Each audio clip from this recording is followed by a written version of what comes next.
We're back. Welcome. Like, subscribe. Uh, I don't know. Whatever. Monday Night Raw. The stuff's starting We're to on the happen. build to clash. Build to clash, and I'm fucking. I barely woke up. I'm sure you can hear it in my voice. All right, let's go. Show starts. The Undisputed Era coming out, covered in gold. They have the Women's World Champion, the Intercontinental Champion, and the Tag Team Champions. Adam Cole says, "Welcome to the Undisputed Era." Now, I know it didn't go exactly how we wanted at Money in the Bank. We were robbed of that briefcase, but JD and Mello have finally brought home the tag gold. But anybody can get it. The hard part is keeping. Just ask Finn. He's had a rough couple months, risking it all for a petty beef, and then getting outclassed by Santos for weeks on end. Whatever, that's not the point. The point of this is to say, Gunther, I am coming for you, and I am challenging you to a match. So come on out here. Instead of Gunther's music, it's the Shields. Cole and the rest of the Undisputed Era have a look of annoyance written all over them. Hey, y'all can cut the music, Mello says. We already know why the three of you are out here. And no, you're not getting a rematch for these titles. We beat y'all fair and square. So you guys can get the hell out of here. Fair and square, huh? Roman says. Look, I don't need your permission. I've got a match against Adam Cole in the main event. And if I win, we get our rematch at Clash. But that's not why we're here. No, Mox is here to say something. Go ahead, tell him, Mox. Mox starts off saying, Look, we all know where this is headed, so let's just make it official already. Me versus you, Finn, for that Intercontinental Championship. What do you say? Hell no. You've done nothing to earn a title shot. I figured you'd say no like the coward you are, but mark my words, I'm gonna take that title off you. Alright, then we got, I think this is Julia's debut, if I remember correctly. Julia Winslow. Backstage, Jordan goes up to Bailey, says she would have won Money in the Bank if it weren't for Bailey, so it's her time to get her pound of flesh. She wants Bailey tonight. Bailey accepts as she's staring at Jordan while she's leaving, as Jordan's walking away. Stephanie Valkyr comes up to her and says, I hate that woman. I'm glad you made sure she didn't win Money in the Bank. She stole my spot in that match. Oh, where are my manners? Hi, it's nice to meet you. I'm Stephanie. I've heard of you. Seen you around. You're impressive. But not as impressive as you. I'll see you around. All right, then Chelsea Green hosts a title celebration that goes wrong when Bianca and Rhea come out and start berating her. They get mad Chelsea stole their chance to make history. Chelsea says skill issue. Rhea says her goal is still the same, become the first ever women's double champ. So she demands a title shot at Clash. Bianca then says she deserves the title shot more. Rhea says no, she doesn't because she's the one who got pinned. Bianca says that she was about to win the match before Chelsea cashed in, so she should get it. The segment ends when Chelsea says none of them deserve it, so they both hit their finishers on Chelsea. Then we get a Zelina and Michin promo saying that for too long they've been forgotten on this brand, so they're gonna make a name for themselves. Oh shit. Say they're coming for the women's tag team titles. And yep. Can we get this match? Fraxium win law. Okay. Backstage. Finn is with Mello, JD, and Roxanne. And they're just chatting, having a good time. When Finn looks at Rox and notices she's kind of out of it, and he asks, Hey, you good? Yeah, it's just as much as a pain in the ass as these divas have been to me since Mania. It just hit me. I'm the face of women's wrestling, and I wouldn't be here without you, Finn. I guess I just realized I never said thank you. Finn smiles and says, "You don't have to. I saw something in you, Rox. I saw something in all three of you. Mello, I knew you had that burning passion in you. JD, I've been training uh, you since we were children. And Rox, you had that spark. That can't be taught. You have it.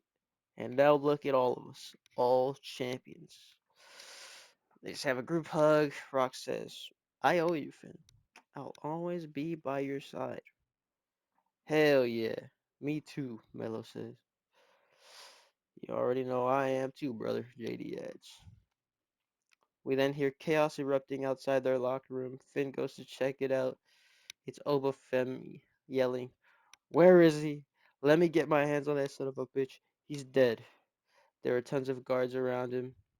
And then I'm there, and I say, "Look, I know you want Gunther, but I can't get him tonight. I promise. Uh, I can't get him tonight. I can't let you get him tonight. But I promise, what he did at Money in the Bank is enough for you to get a title shot. For the love of God, just don't tear down this arena." Oba stops and says, "Fine. But if I don't get my hand on him soon, there will be no God that he can pray to that will be able to save him." Oh, we have Bailey versus Jordan Grace. Jordan Grace beats Bailey.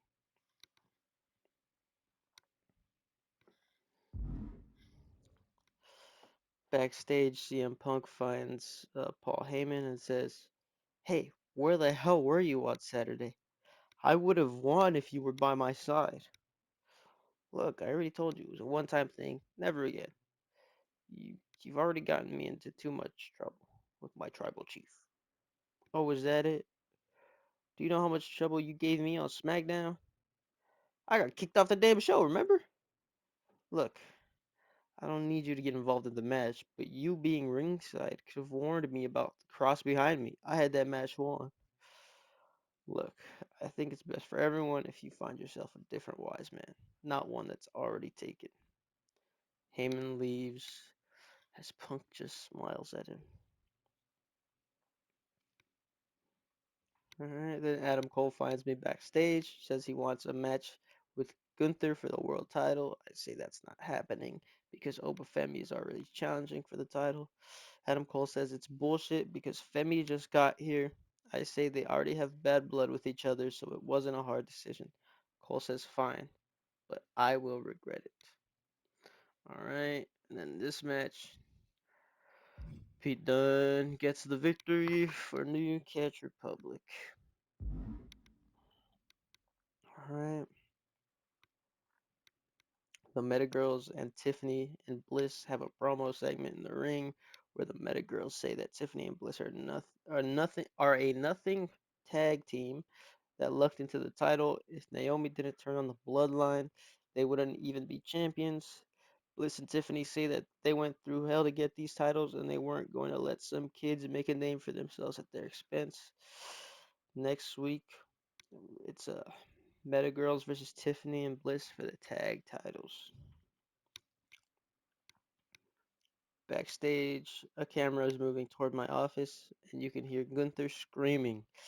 As it's headed toward there, as it's headed toward my office, we can see Stephanie Valkyr and Lola Vice in the background talking. Hmm. We finally get in my office where Gunther is saying, "You can't do that." "Oh, yes, I can." "No, you can't. He hasn't earned a title shot." "No, he didn't. Because you just handed him one on a silver platter. This is Raw. We run a tight ship here. Your actions have consequences. Now deal with them." Gunther just stares me down and leaves. Rhea and Bianca walk in, continuing their argument that they were having earlier. "Eric, tell Bianca I'm getting the title shot at the Clash for the U.S. Championship." "No, Eric, tell Rhea that I'm getting the title shot. Yes, ladies, I had the TV on. I know what's happening. You both make valid points. So how about this? Rhea, you get the match at Clash. Ha! Told you. What? But that's unfair. You two didn't let me finish. Next week, Bianca versus Rhea. If Bianca wins, she gets added to the match. Fine, I guess it's better than nothing. Fine by me. You haven't beat me yet, and you aren't gonna start now. See you next week. Alright. Roxanne is backstage, walking toward the ring. In the background, still, Lola Vice and Stephanie Valkyrie talking. When Rox runs into Julia, Julia looks at the title for a bit and finally says, "You still owe me." Roxanne smirks and just says, "I'll see you around." Alright, Rox is in the ring now, and she says, "You saw what happened to me at Money in the Bank, right? I got jumped by the cast of Total Divas. They all had to team up against me to take me down. Do you guys know how flattering that is? It literally proves what I've been saying this whole time. The Prodigy is better than everyone on that roster, past or present, Raw or SmackDown. Cora, if you're listening, I'm more than happy to put that to the test. But anyways, sorry for the tangent. Bree, you said it yourself. You're next. You're next to get this ass whooping. Now come on out here and face me one on one. Out comes the Bellas and Natalia. Bree says, "Oh, you're not getting me tonight. No, we do this on my terms." At Clash, this ends. Your little fairy tale turns into a nightmare. Oh, please. Your short list of accomplishments isn't getting bigger at Clash, and you know it. You're trying to convince yourself that you have a chance at this point.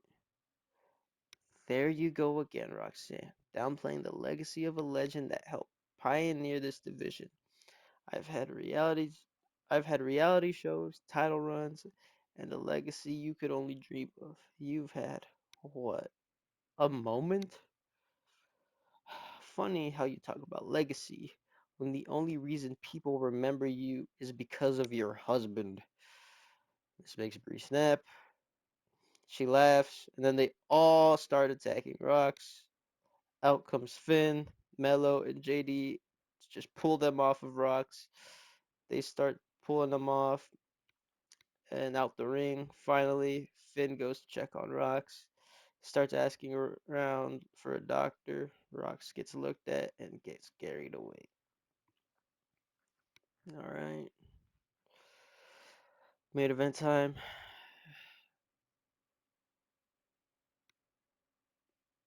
Finn is the only one ringside for Adam Cole as everyone else went with Roxanne to the hospital. Finn is clearly out of it, not focused on what's happening in the ring until finally he gets a text. He looks at it and runs towards the exit. Adam just looks at him confused, turns around, eats a spear. Roman Reigns wins. Man, that is raw. You massacred my boys, the Pretty Deadly. One lost team over on SmackDown. They were kept strong forever, just never pushed. uh, uh, uh, uh, uh. Okay. Seth Rollins opens the show and says, "Ladies and gentlemen, I am a visionary. I am a revolutionary. I am your new world heavyweight champion. I am Seth freaking Rollins." At Money in the Bank, I finally got a fair shot at this world title and I walked out with it. Now, I give Drew his props. We went through war at Money in the Bank. This wasn't a cakewalk to obtain. I had to earn it. I had to dig deep to walk out with this thing. Now, forgive me because I want to reminisce on my journey to this title and how much it means to me to be world champion. You see, last year I got drafted to SmackDown and I had big aspirations. The plan was to become world champion and to put this brand on my back and carry it into the promised land. But unfortunately for me, I ran into a CM Punk sized wall. Me running into CM Punk cost me months off my career with a terrible knee injury, and when I came back, I knew I had to put my aspirations on hold whilst I got rid of that cancer. So I fought, I bled, I suffered, but in the end, I got rid of that cancer and his asshole boss and Paul Heyman. So following WrestleMania, I knew I had to get myself back on track and finally go after the World Heavyweight title. I faced Drew on the opening show this year on SmackDown, and he had to grab my tights to beat me. We go another round at Backlash, but he has to get himself disqualified to retain his title. Big E then granted me one more opportunity at Money in the Bank, and I was willing to do anything to get that title. And once that bell rang, I did what I had to do to get my hands around it. Then the final bell rang, and I was your new World Heavyweight Champion. Now, I know most of you are expecting Drew to come out here and demand a rematch, but from what I've been told, Drew is suffering from a concussion and is unsure when he'll be able to return. So, who's next in line for Seth Rollins? Scarlett then makes her way down to the ring and sets an hourglass on the apron and flips it upside down. Scarlett then walks away as the show goes to commercial, with Seth just looking at the hourglass. We come back to Paige versus Elira Valkyria. Towards the end of the match, we see Paige and Lyra brawling on the outside. It seems like Paige is trying to trap Lyra and get the countout win, but Lyra manages to shove Paige into the ring post and just beats the count back into the ring. So Lyra wins via countout.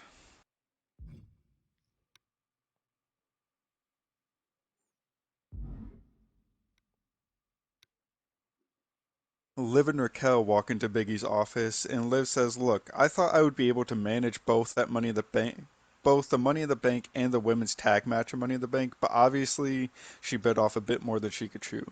So how about you give us another shot at the women's tag titles at Clash at the Castle so that we could prove we're the best tag team in all of WWE?" Biggie says, "Look, you understand, you understood what you were getting yourself into at Money in the Bank, being in both matches. So I'm not just going to give you a title shot. Instead, I think you guys could earn another title shot. Chemical X has been hitting me up about getting some opportunities. So how about next week the two of you take on the two of them, and whoever comes out victorious gets the title shot at Clash at the Castle." Morgan says that's a bit unfair, but it shouldn't be much of a problem since they are the best tag team in WWE. And they walk out. Solo Sikoa then comes down to the ring with the three men that attack Sami Zayn on the Go Home show to Money in the Bank. Solo gets in the ring and says, "On the Go Home show, you guys saw my family finally reveal themselves. Sami Zayn, I do apologize you had to be the example, but someone had to be. It had to be someone the crowd resonated with so that they can understand that I am not the same Solo you saw on Raw.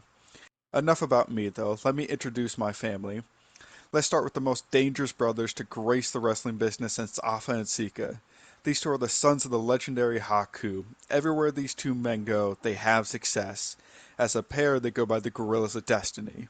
But as individuals, they are Tama Tonga and Tonga Loa.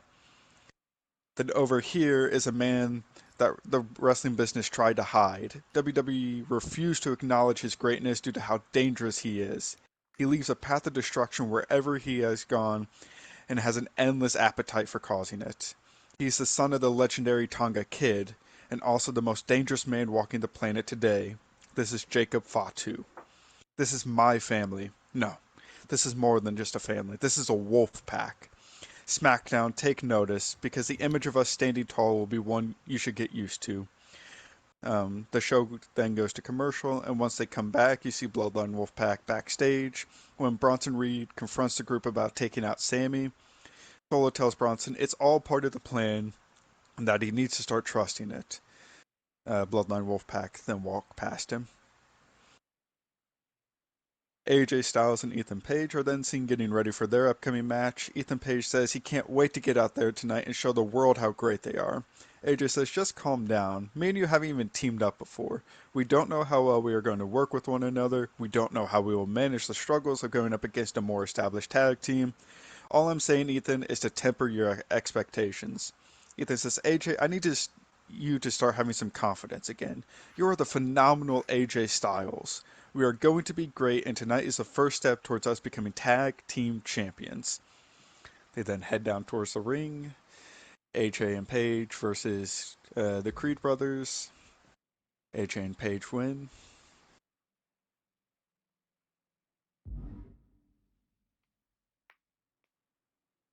Ethan Page is celebrating the win with AJ Styles backstage when the final testament approaches. Ricochet says, look, you two are just starting out in this tag division, so I'm going to cut you some slack, but don't set those sights too closely on those tag titles, because the Authors of Pain are on a journey to regain those titles, and I'll be damned if a startup tag team gets in our way.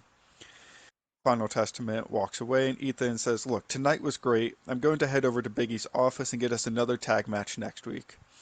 As Paige walks away, AJ says to himself, I can't believe I'm actually going through with this. We still don't even have a tag team name. We then cut back to the ring. Cora Jade comes down to the ring and says, at Money in the Bank, I proved to the whole world that this brat with the belt deserves to be women's champion. Becky Lynch threw all she could at me, but in the end, I was the one with my hand raised, and I was the one with the belt around my waist. Becky Lynch then comes down to the ring and says, Corey, you put up a hell of a fight at Money in the Bank. I'll be honest, I didn't know you had it within you. I called you a brat because that's all I saw in you. I saw a girl who had to sneak into the ring at WrestleMania and cost me my shot at the women's title. But at Money in the Bank, you proved you're more than just a brat. You're someone who's worthy of being a champion. Becky once again puts her hand out and Cora shakes it. Charlotte Flair's music then hits and she comes out. Charlotte says, can we stop with this love fest? Becky, you lost that Money in the Bank, so step aside and let the Queen show you how to handle this brat. You see, it's one thing to beat a Becky Lynch, sweetheart, but you haven't really solidified yourself as a top player in the game until you beat the Queen. So I'm not asking for anything. I am telling you, at Clash at the Castle, it'll be you versus me one on one. And hopefully this time around, she then looks towards Becky, someone doesn't stick their nose in our business. And when I beat you, you'll realize that you're nothing in this division. You're just a paper champion holding onto a belt that belongs around my waist. Charlotte then drops the mic and heads out. We then get to our next match in the women's IC tournament, Asuka versus Sol Ruka. Towards the end of the match, we see Sol Ruka go for the Soul Snatcher, but Asuka catches her out of the air into the Asuka lock, and Sol eventually taps out. Asuka picks up another 5 points.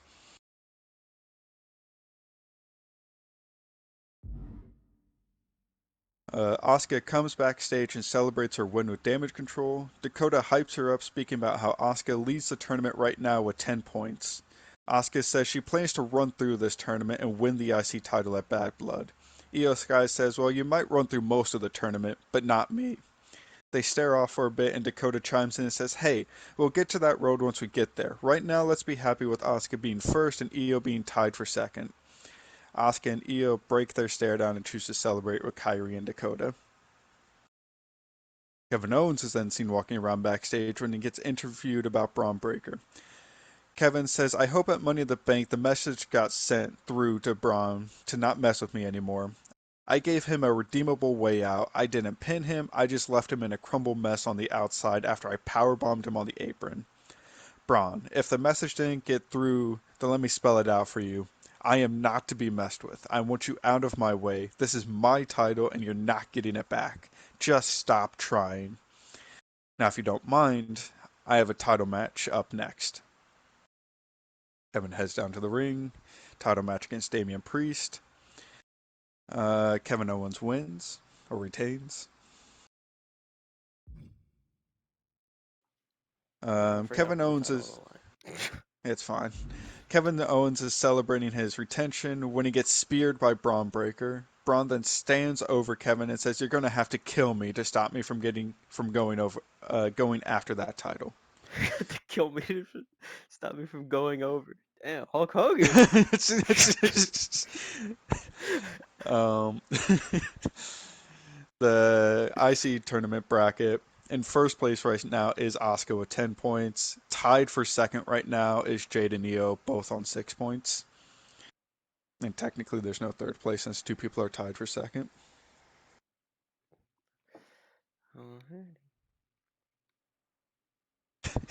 You have to kill me for stop me from going over.